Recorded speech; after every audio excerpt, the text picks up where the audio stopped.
This week, Zane Lackey from Signal Sciences will join us for our feature interview. Excuse me.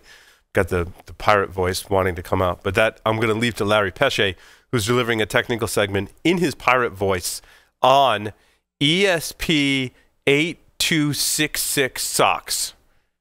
Did I get that right? Aye. That's it. It's in systems on a chip.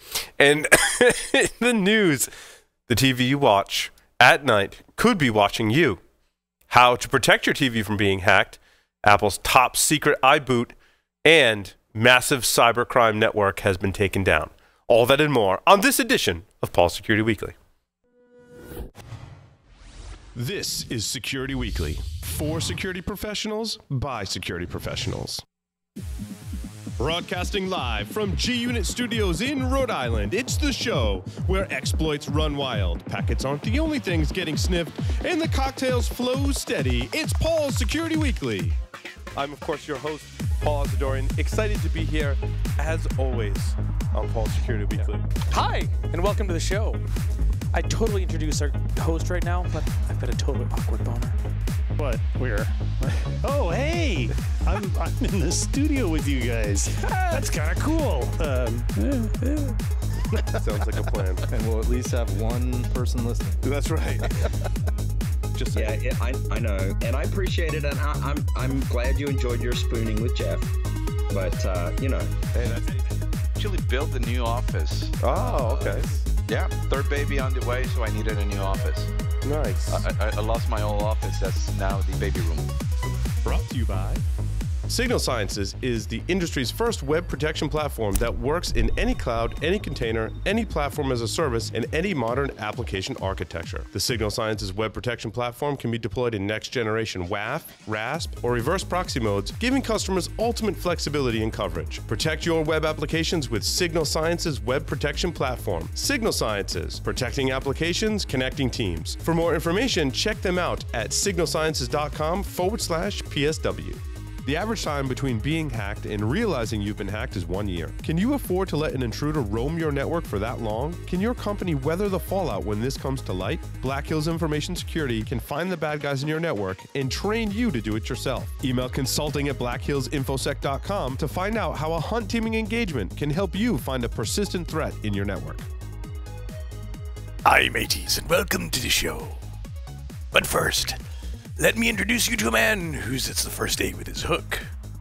Paul Asadorian. Arr.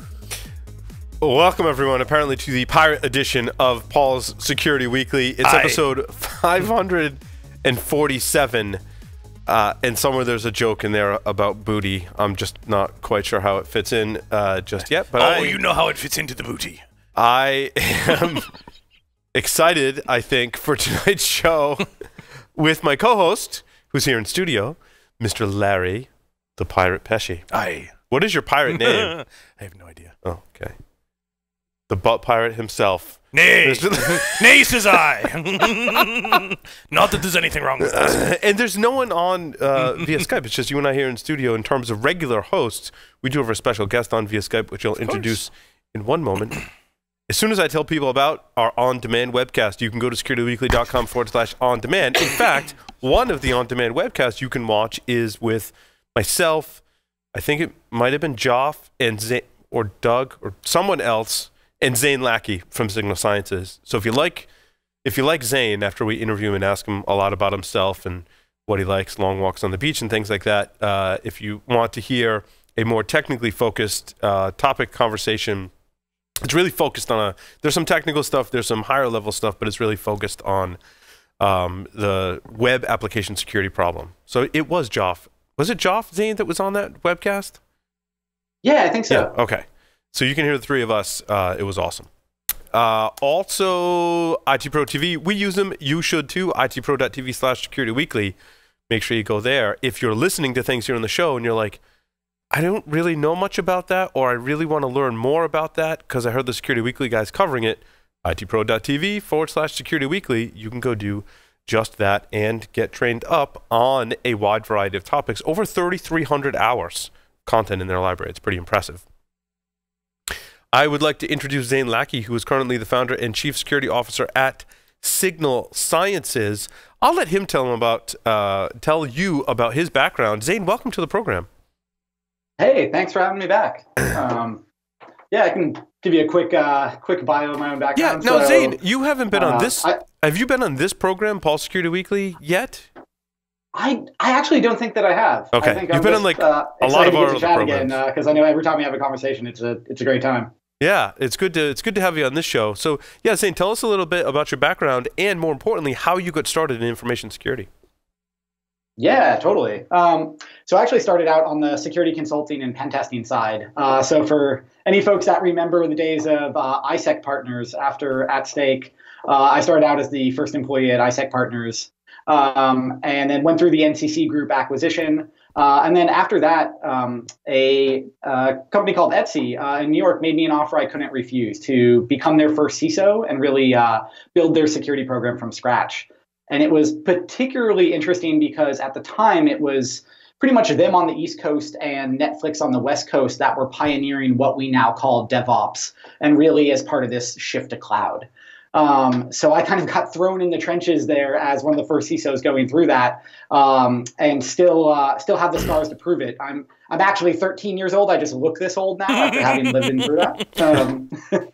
But after that, my co-founders and I, there was so many lessons learned that we had about how do you really defend your web applications and your APIs and in the shift to like microservices and containers and things like that.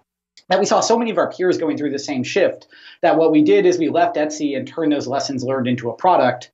So that today is Signal Sciences. So we make a product that the marketing folks would call like a next-gen WAF or a RASP offering that we have as well to defend everything at the web layer, whether that's your web apps or your APIs or your microservices, and whether that's for kind of classic OWASP injection issues. Like SQLi and XSS and stuff like that, or some of the more the stuff that tends to keep me up at night more, which is things like account takeover and business logic abuse and API misuse and application level DDoS and everything like that. So it's been pretty exciting. We work with pretty much a ton of the leaders in the enterprise space that are going into cloud and going into DevOps. And I think the most fascinating stat out of all of that, and then I'll stop talking about the vendor side, I swear, is really that it's for anyone who's ever worked with a legacy WAF or an early RASP before or anything like that, it's that over 95% of our customers actually have us in full blocking mode for all of their production traffic with no learning, with no tuning, anything like that. It's a pretty crazy statistic to get to say. Zane, what was it like making the transition from practitioner, because it sounds like you were a hands-on practitioner, and made the jump right into a CISO role? What was that transition like, and what advice do you have for those that are about to make that leap or have aspirations to make that leap? It was tough. I definitely, I think it was the right move. It was definitely tough, and there were a lot of times where I stuck my finger in the light socket for sure, and had to learn very painful lessons. Some of that was just as kind of a first-time CISO role, and some of that was because the role of security in an organization was changing so rapidly at the time in that shift into DevOps and cloud. And so, I think the biggest advice I can give that I don't know that I would have believed it myself going into a first-time CISO role, because I think when you're first coming in, you're really focused on the technical aspects. But the advice that I would give is actually ignore the trap of trying to jump into technology first. Really think about the fact that security, even if you have a great relationship with the rest of the organization, plenty of the folks in there throughout their careers have had negative interactions with security. And so sometimes you're dealing with kind of all of that baggage right up front and you don't even know about it. And so I think when you're going into a security leadership position, whether it's your first one or whether it's your 10th one, I think the most effective thing that you can focus on in the beginning is building the relationships inside the organization to really say, hey, I view security to try to be an enabler here in this organization. And so we'll adapt technologies and we'll bring different technologies in to try to support that. But trying to get that kind of strategic vision of saying that security's role here is really as an enabler and not just as a blocker. I think building that relationship up front allows you to really start to bring in very effective technical controls. Zane, when you went over to Etsy, what was the top priority, hottest problem that Etsy wanted to solve? That was a very interesting one because my last week at ISEC, or NCC Group at the time, was it was wrapping up a project with a large US healthcare company, and they deployed to production once every 18 months. And so you discover vulnerabilities as a pen tester, and they'd say, yeah, that's great. We're halfway through this development cycle, so that'll get fixed in 36 months or 24 months. And so it was a crazy thing to really get to see. And I left there on a Friday, started at Etsy on a Monday, and Monday morning, the technical leadership at Etsy sat me down and said, hey, so we deploy to production 20 times a day, figure out security in this model, go. And so that was, as you'd imagine, a pretty challenging statement and environment. And luckily, the team there had so much buy-in for security, and they really viewed it as a first-class engineering requirement, that going into that, it really became, okay, there's nothing I can Google about this. Really what I was saying to the leadership there was saying, like, look, we're going to try a lot of new things. A lot of those are going to fail. But we are going to try our best to really bring security in as this enabler. And so that jump was really pronounced, I would say, but also kind of by focusing on buy-in and focusing on enablement, I think that's what allowed security to actually to really succeed there early on. Once you understood their business requirements, what was the number one problem you wanted to solve?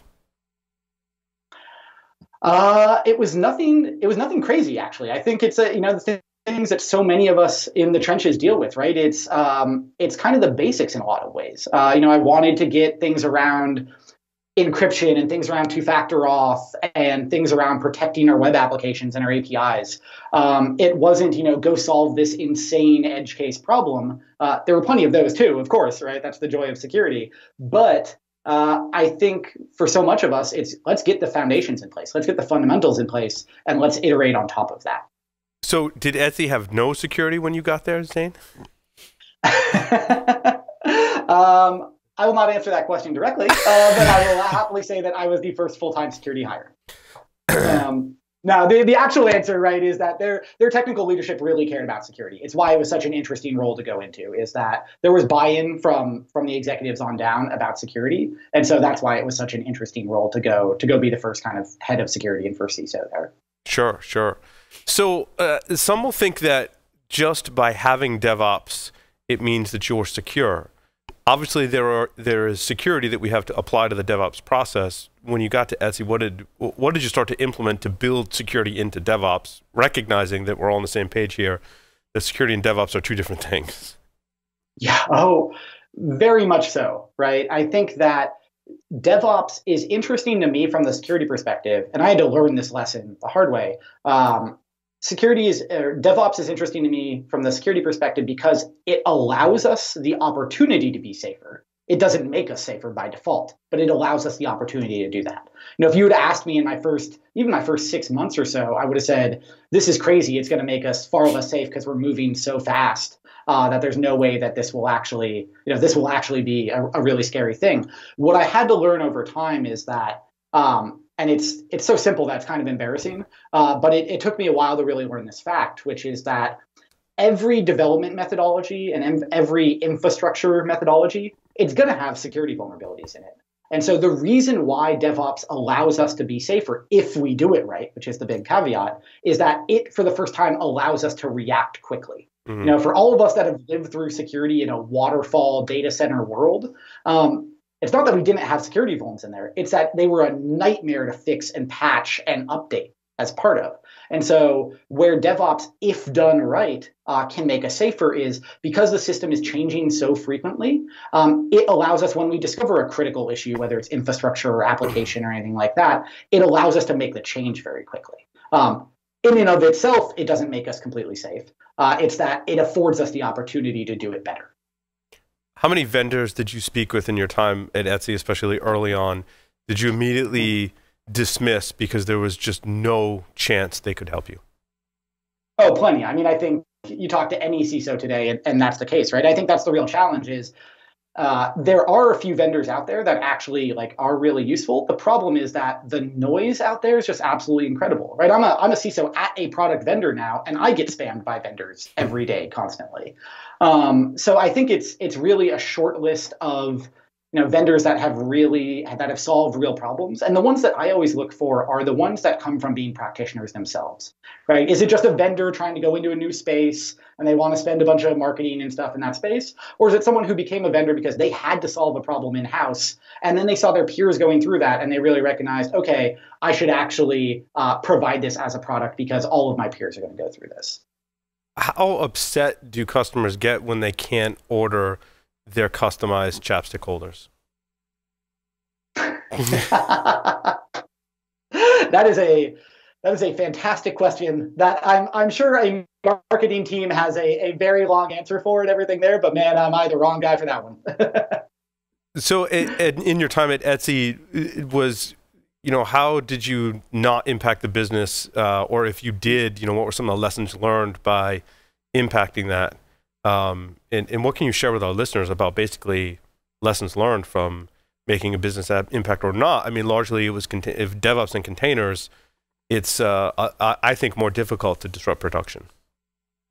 Yeah, absolutely. I think there's kind of two key points I would say. One is a real strategy, and one is just kind of a quick point. So I'll start with the quick one.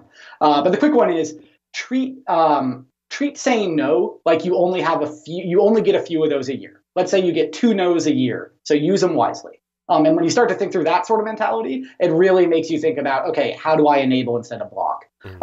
So, pick a number and kind of think about that. I think the deeper strategy of what I really learned going through that shift to DevOps and cloud is that the only way in which we survive that jump, we meaning security, and just defenders in general, that might be engineers, it might be DevOps folks, it might be security folks, is by enabling the development teams and the DevOps teams with security directly. I think the same thing that's happening to security right now is what happened to performance 5, 8, 10 years ago, where you saw the rise of App Dynamics and New Relic and folks like that.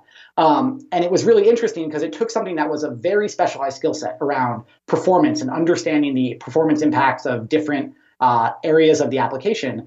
And they brought that visibility and that capability directly to the development teams and the DevOps teams. And so now they could own the performance of the services that they were building themselves. I think security is just starting to learn this fact. And this is really what, this is something that we really had to learn in-house too, is that the only way security scales through the shift to DevOps and cloud is by enabling the development teams and DevOps teams directly and plugging into their tool chain and meeting them where they already are and giving them that visibility and the ability to defend the services that they're building. Like ultimately, I think the goal of any security team today is to make the rest of the organization security self-sufficient.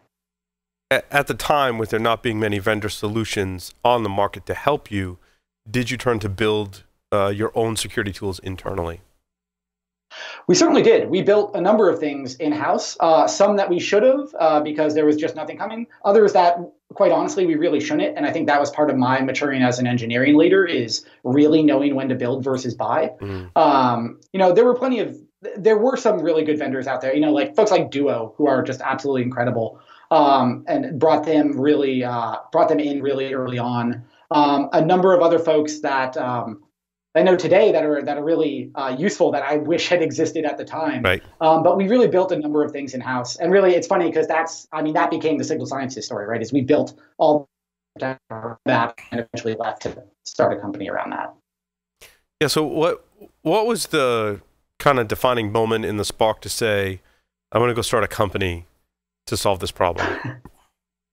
I'm laughing because it's a very dumb story, actually.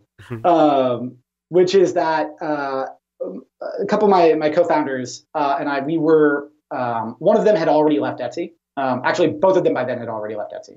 And we were giving a talk at a conference independently. And a friend of ours came up to us after our different talks and said, hey, don't you guys miss working together? And like, oh yeah, we absolutely do. Like, we can't wait to work together again.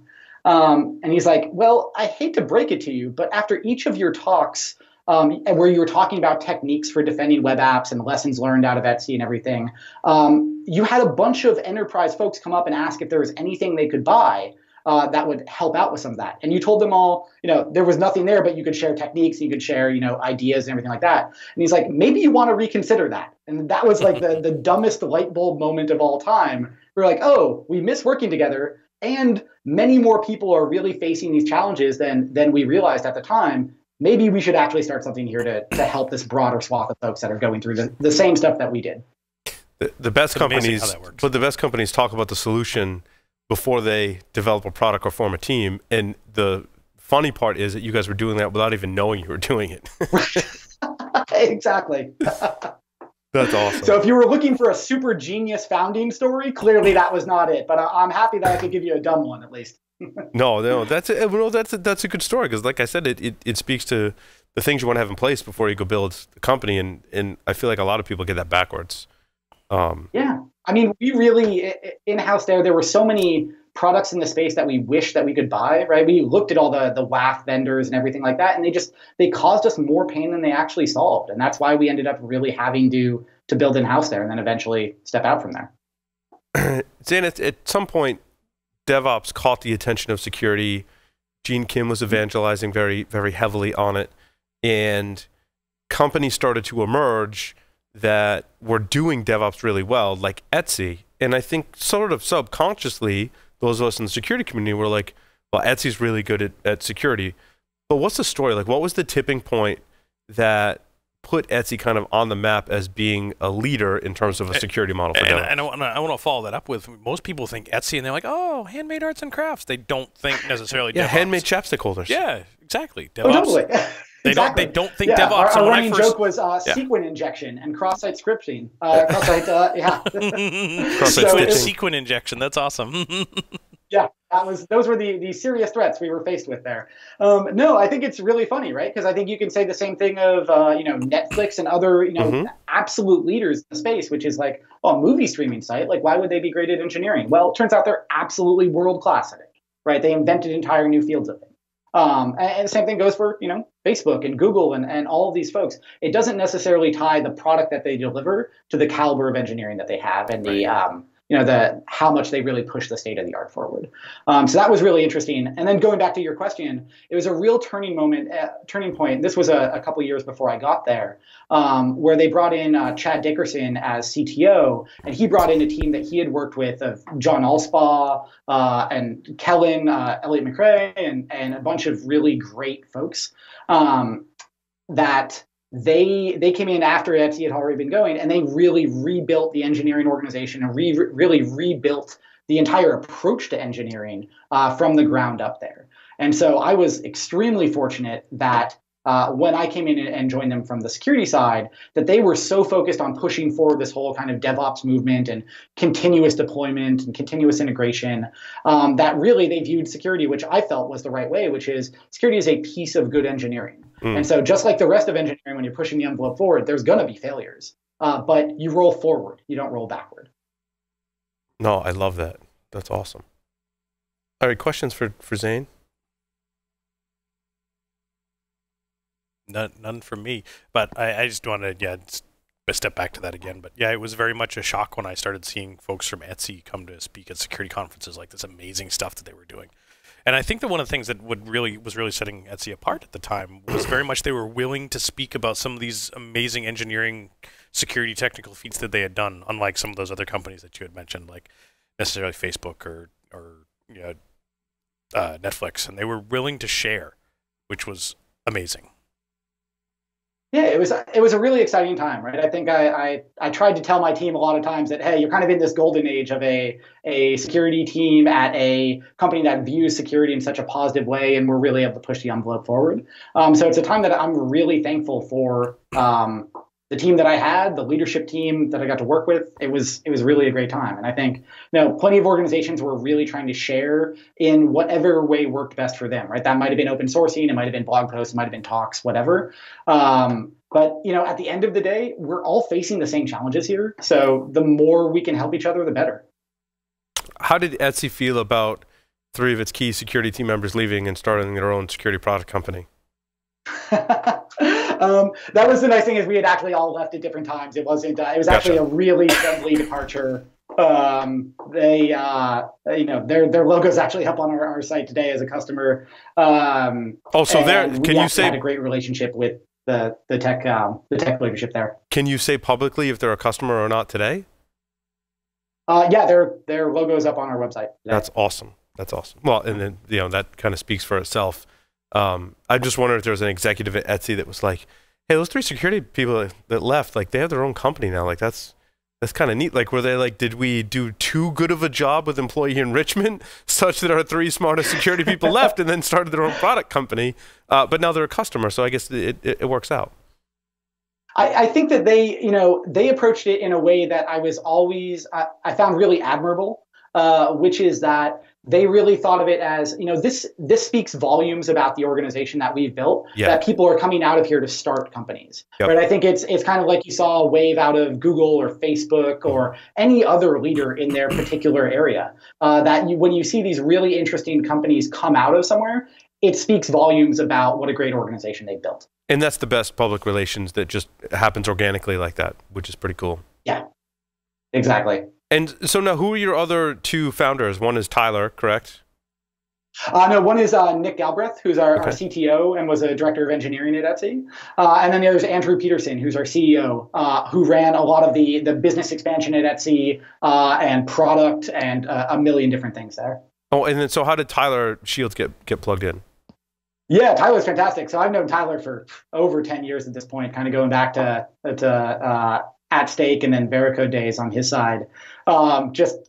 We've known each other through the security community forever. And he was an analyst at Forrester. And it's actually pretty funny. We went to ask him about, hey, how can, in the longer term, how can we think about talking to analysts and everything there? And he's like, oh, well, tell me about what you guys are working on. And by the time that we kind of finished the conversation with him, he's like, oh, this is actually really interesting. Like, we should have a conversation. This is kind of, I'm really interested in taking a closer look at you guys and potentially joining you. That's awesome. That's awesome. You pitched an analyst, and the analyst liked you so much that he. What is Tyler's exact title today? He's now VP of Marketing, Partnerships, and Strategy. That's awesome. I said that right. Yeah. Yeah. I mean, what a great sign, right? That the first analyst that we talked to actually left their role to come join us. That's amazing. That's cool. That was very rewarding. We work with Tyler on the sponsorship side of things. So nice. Signal Science is obviously a sponsor of the show. So that's really cool. So then what was it like when you guys had a company? Like, what are some of your biggest challenges today? Yeah, it's really interesting for sure.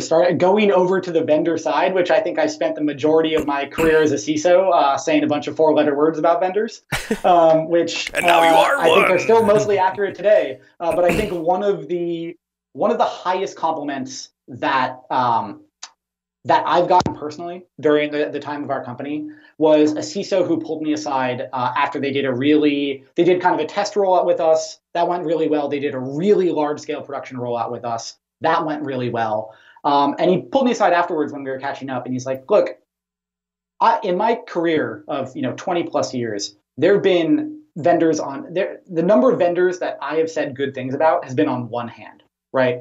And he's like, it's really been a pleasure working with you guys, and I really enjoy the stuff that you help us out with, and that it's easy to work with you, and that our teams love work. Our development team says good things about you, which never happens. And so that was a really rewarding moment for us. I mean, really getting that feedback from our different customers and CISOs who've lived through it just like we have, and really saying, hey, thanks for helping us out with the problems that we see here. Nice. What's the future bring for DevOps and web application security, Zane?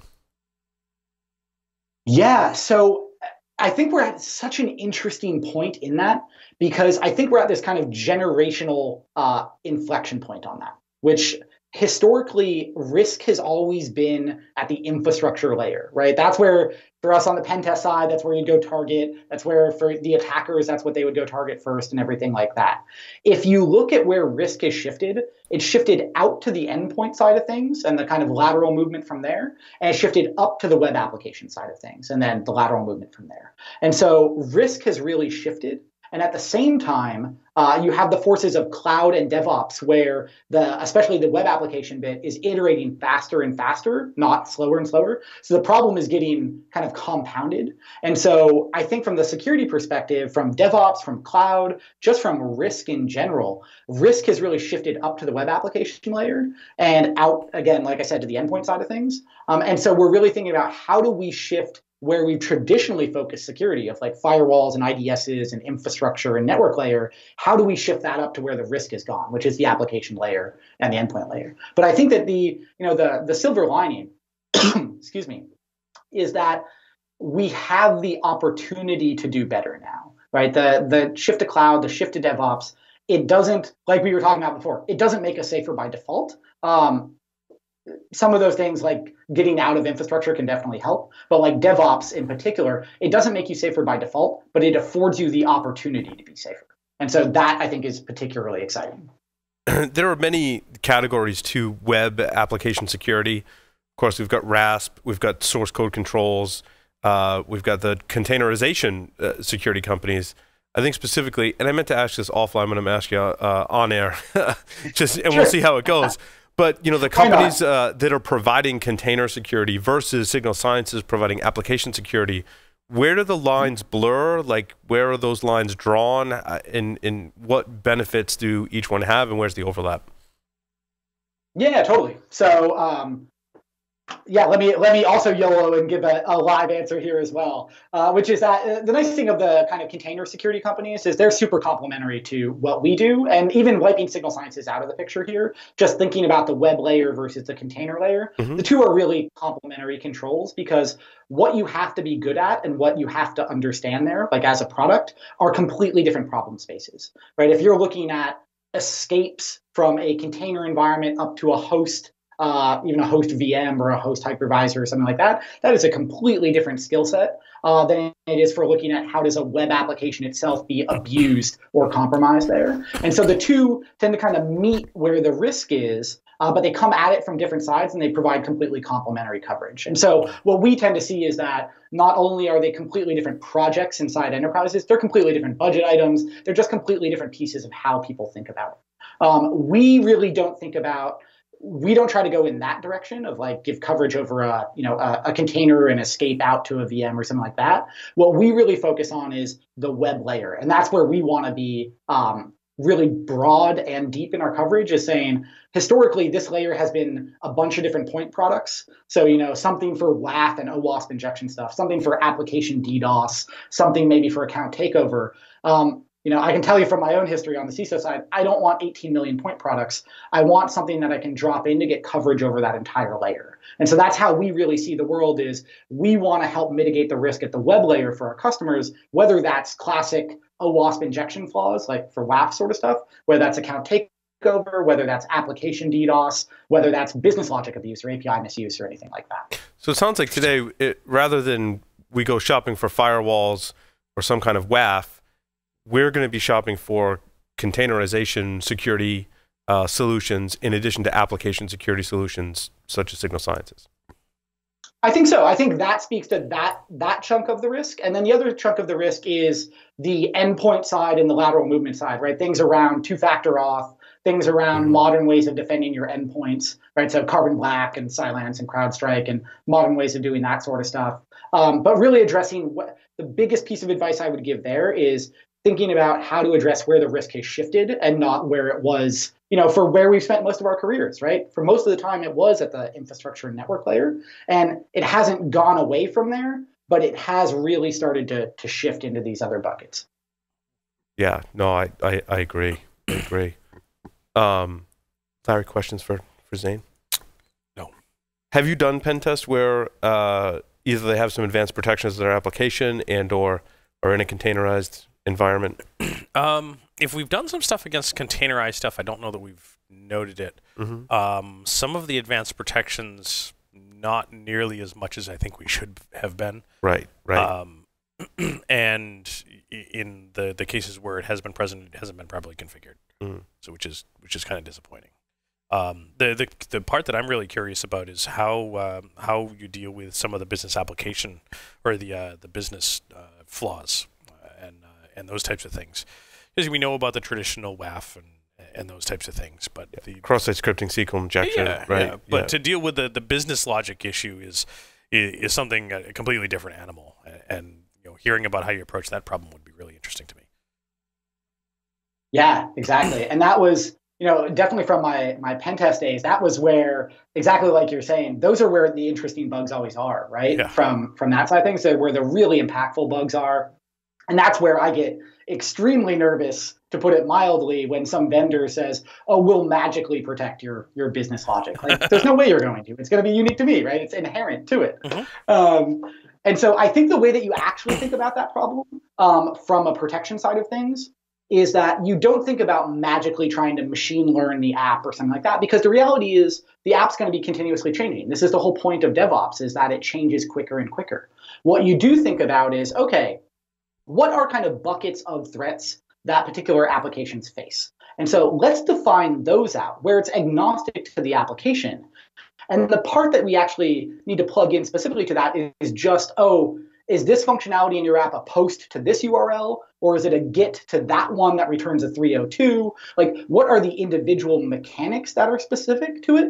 But the threats themselves actually tend to be 80-90% agnostic to the kind of type of app. So you're a financial services app. Well, here are the things that are actually really risky in that sort of app. You're an e-commerce app. These are the things that are really risky. You're retail. These are the things that are sort of risky. And so you abstract the two pieces away. And I think that was always the problem, is that then vendors would try to say, oh, we're going to machine learn for both of them or have AI for both of them. And the reality is they're actually two very separate pieces, right? You think about the logic and what you need to protect, and then you separate out what are the very specifics for the particular app that invokes that logic. Interesting. Very nice. Cool, because like you said, those are where all the fun bugs always are from the pen test side, right? Yes, absolutely. And I think that you told stories recently about ordering stuff for free, or you actually make money ordering stuff from someone's website, which I think is really awesome. And the rabbit hole goes deeper. I'll tell you about that offline. But yeah, absolutely. So I mean, you talk about stuff that have some great protection with WAF and proper coding practices and input and output sanitization and that type of stuff. But then you start abusing that business application logic. Yeah, and all bets are off. All bets are off. And that's the really hard part to get right, I think. But me thinking about it, knowing how I approach the problem, seems really simple to me to know to get it right. And you don't put the values in the browser. You put them where it gets called on the back end. That's something where those values get stored where no one can touch it. You want to order something? Great. You don't put the value that gets sent back to the application logic in the web page submitted by the user. You have that as a unique identifier that gets stored somewhere that has to be that unique identifier for that transaction. And don't get me started. Don't get me started. Yeah, I can see the pen test stories coming out right there. Yep. Mm-hmm. Mm-hmm. Mm-hmm. Well, that's awesome. Zane, any thing you want to share with our listeners, closing thoughts? Yeah, I think, first of all, thanks for having me on. It's always awesome chatting with you guys. I have such a great time, so I really appreciate it.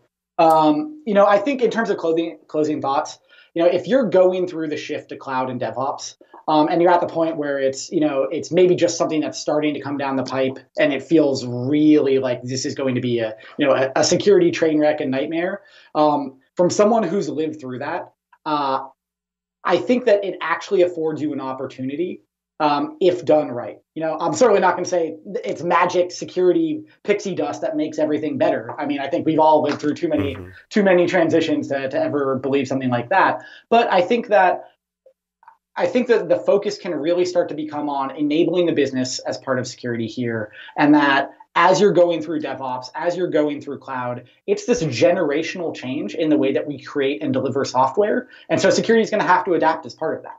And just because it has to adapt, it doesn't mean that it's going to be less safe.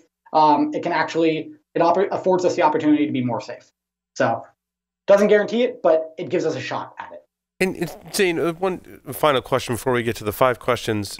With just a smorgasbord of web technologies that are available today, and inevitably I'll check my news feeds tomorrow, and there'll be some new version of Angular. There'll be Angular 5 or whatever number we're up to now, and the dev teams are probably talking about what they're going to implement. How does that impact your security decisions in the context that we're talking about today? Yeah, so this is something that honestly could be an hour-long conversation in its own right. So I apologize for saying it at the end of this. But this is why when you think about our historical SDLC efforts, they were about trying to eliminate all the bugs before the code went to production. And it's software development. We can never eliminate all the bugs before production. So it doesn't mean we stop doing that, right? Your kind of SDLC efforts around static analysis, dynamic scanning, all of that. Like those things Zane, they're features, not bugs, just to clarify. Yeah, there we go. That's right. You can never eliminate all the features before it goes to production. That's right. We try like hell. It's not but a command execution bug. It's a feature. It's not a command execution bug. It's a remote administration feature. Right? Yeah. See, but you can never eliminate all the features before it goes. Never mind. Exactly. So I think that it really shifts to recognizing the trend here, right? If you step back and look at what's going on, it's that the rate of change is increasing over time. It's not decreasing. And so that means that, what we want to do is not try to focus on eliminating all the bugs before production, but recognizing that they're going to be there. And what we need to do is make the development teams and the DevOps teams security self-sufficient so that they can have visibility into what's going on with their applications and their services. And when they see, when something gets detected that there's actually a bug being exploited or a bug being discovered or just something anomalous happening in the application, that they can be part of the feedback loop to actually fixing their services, that they can actually be security self-sufficient with the tooling and the techniques that we're able to provide them. Awesome. All right, you ready to play 5 questions with Security Weekly? Yeah, let's do it. 3 words to describe yourself. Well, it's not just the lighting. We'll go with extremely pale right there and kind of reflective at the moment, it looks like on Skype. I'd say just from seeing you guys with the cigars and maybe some whiskey or something like that, in need of joining you on a whiskey, definitely. Tragically, I'm on the West Coast this week, so I'm 3 hours behind on that. It's 5 o'clock somewhere. And you own the company for crying out loud. I mean, I think it didn't come through, but I think excited about the change that we're going through in security, and that we've got a real opportunity to actually make things better. And I think that doesn't happen every day, right? I think that a lot of times these changes take 10 years, 15 years. And so I think we're at a really interesting opportunity where we can actually impact real change. Zane, that was way more than 3 words. Just math is not Zane's strong suit. Sorry, man. I'll go with 3 paragraphs. Come on. Zane, if you were a serial killer, what would be your weapon of choice? Oh man. Yeah, for anyone watching and thinking that we get prepped ahead of time for these 5 questions, that's part of the fun. That's part of the fun. We don't prep anyone for these. And he may have already answered it because he did say, "Oh man." Got an army of serial killers. That would be awkward. Yes. Yeah, exactly. I think maybe I'll just adopt what vendors try to do and just say cyber, cyber, cyber enough times until people's eyes roll back in their head. Zane, if you wrote a book about yourself, what would the title be?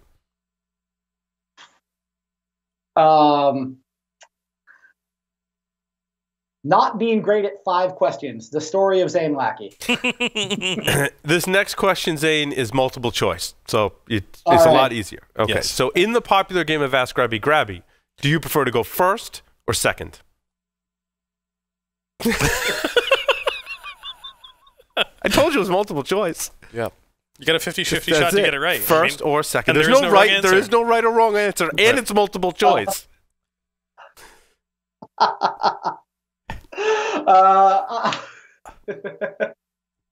know what? I'm going to defer back to you guys for that one. For my 5th one, I'm turning it back to you right there. But with the caveat that it's got to be in the pirate voice. Gotcha. So that was only 4. There's one more. Yeah, saying, and A, it's always safe to go second. But sometimes if you like the risk, you go first. Hey. Except when you're playing with Larry. Zane, choose 2 celebrities to be your parents. Alive, dead, living or otherwise. Sorry, alive, dead, fictional or otherwise. Alive, dead, or living. I was going to say, is there something up with living that I don't know about right now? It's a pirate joke. Wouldn't understand. If it's a zombie, is it living and dead at the same time? Is it like a Rob Zombie there, a living dead celebrity? There you go. So alive, dead, fictional, or otherwise. Yeah, exactly. Man, I'm going. My book is going to have so many chapters at how terrible I am at impromptu 5 questions.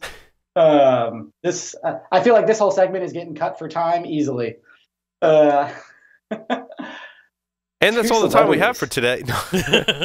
Yeah, exactly, right? Hey, the man needs to answer his questions. You need a mom and a dad. It can be 2 females, 2 males. Totally fine.